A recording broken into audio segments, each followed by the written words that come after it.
Pembahasan rancangan Undang-Undang TNI atau revisi Undang-Undang TNI terus berjalan sampai sekarang, meskipun banyak kelompok masyarakat sipil yang memprotes revisi Undang-Undang ini karena dianggap memberikan ruang terlalu lebar dan terlalu luas bagi peran TNI yang seharusnya hanya sebagai penjaga kedaulatan bangsa dan penjaga sebagai prajurit pertahanan bangsa dan negara.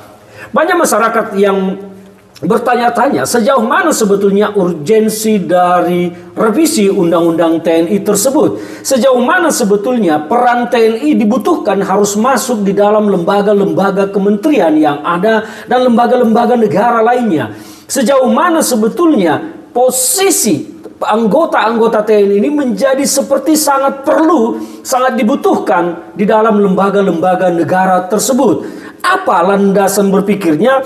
Apa landasan psikologisnya? Mengapa seolah-olah harus ada anggota TNI di lembaga-lembaga negara tersebut yang cakupannya menjadi sangat luas?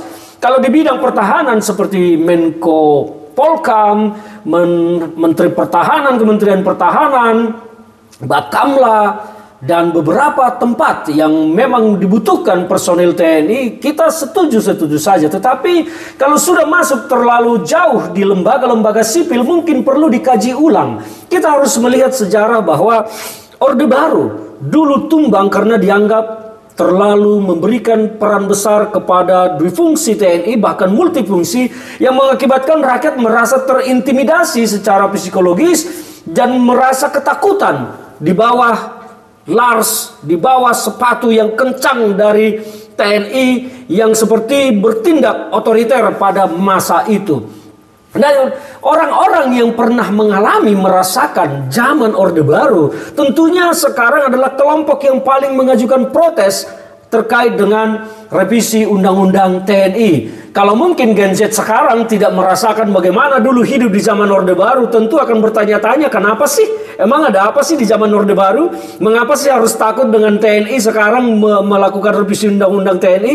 Mungkin itu di dalam pikiran anak-anak mahasiswa sekarang, Gen Z dan milenial, karena mereka tidak mengalami bagaimana hidup tertekan di era Orde Baru oleh kerasnya sikap militer. Dan memang pasca reformasi, TNI kembali ke barak dan mendapat kepercayaan paling tinggi, salah satunya lembaga negara yang mendapat kepercayaan paling tinggi dari masyarakat. Karena dianggap TNI bisa menjadi panutan contoh karena fokus kepada pertahanan dan kedaulatan negara, tidak cawe-cawe mencampuri politik.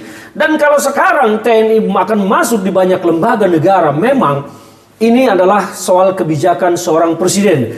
Hanya yang kita jadi pertanyakan, mengapa Pak Prabowo merasa bahwa di lembaga-lembaga tersebut sangat dibutuhkan personil TNI? Apakah memang sudah tidak ada orang sipil, warga negara Republik Indonesia ini yang mampu mengemban jabatan itu tanpa harus dipegang oleh seorang militer?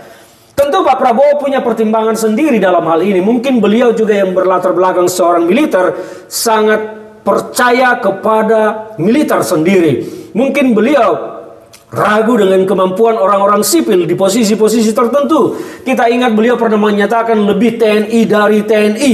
Dan saya merasa bahwa ini adalah soal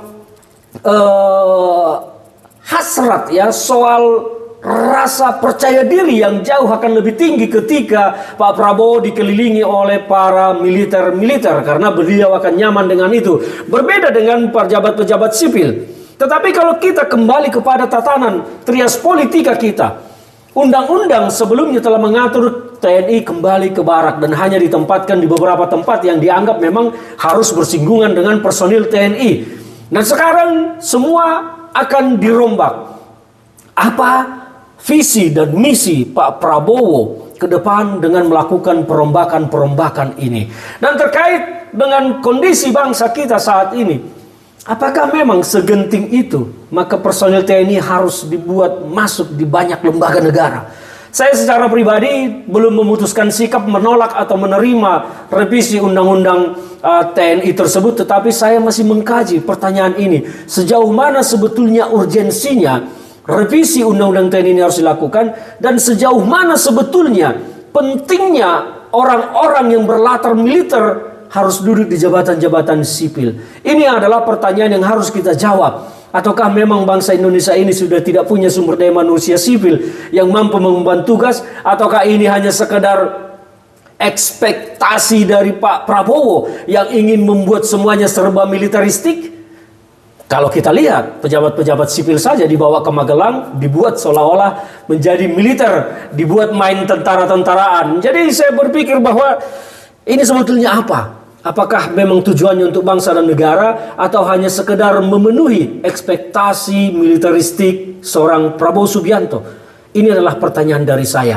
Apakah ini ekspektasi militeristik dari seorang Prabowo Subianto dan sejauh mana urgensi dari orang-orang berlatar militer ini untuk duduk di jabatan sipil?